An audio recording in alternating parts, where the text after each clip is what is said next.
Yeah, Humble Soul, man. We checking back in.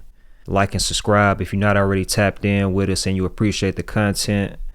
Reporting on this Yella Beezy case. You know, they had a bond reduction hearing for him. He's been locked up, for several days now on a capital murder charge. He's accused of ordering a hit on Dallas rapper Mo3, who was chased and gunned down in broad daylight on the Interstate in Dallas back in November of 2020. Pretty much it's almost 5 years later since that tragic occurrence took place and left, the Dallas rap scene with a void.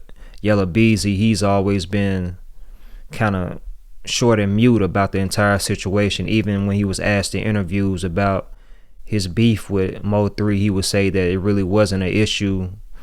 Never really was too vocal about it in interviews and things of that nature. But in March of 2025, he was arrested and charged with capital murder for pretty much accusing him of paying the shooter in the case, a guy by the name of Kewon White.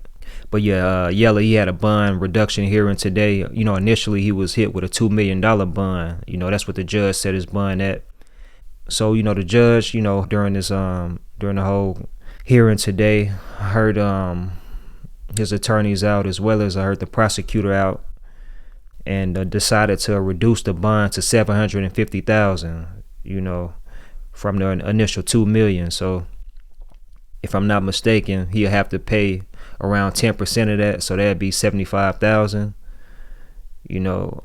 He also would have to be on an ankle monitor, be on house arrest, and give up his passport.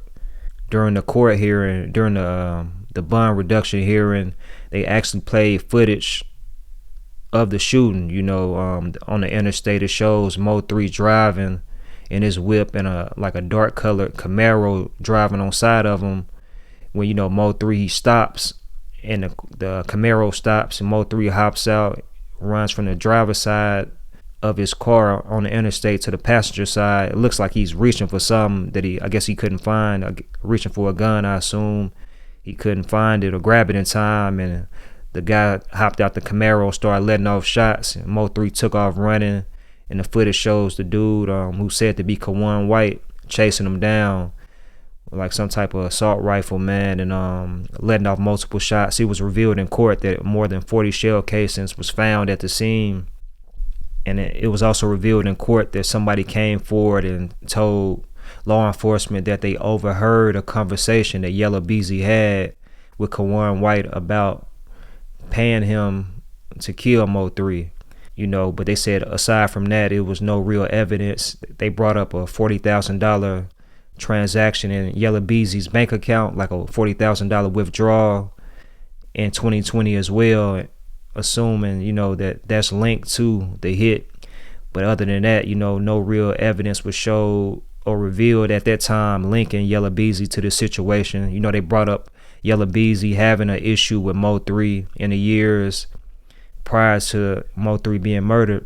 They also talked about Yella Beezy, being shot himself, back in 2018. He was riding in his G-Wagon after leaving a strip club when somebody pulled up on side of him and shot up his whip multiple times, and he was hit 3 times. So they talked about that, and they mentioned him having a bulletproof Denali that he rides around in, saying that that's evidence, or that's proof that there's a risk of his safety. But if you think about just the rap profession in general, they say it's one of the most, if not the most dangerous profession there is being a rapper.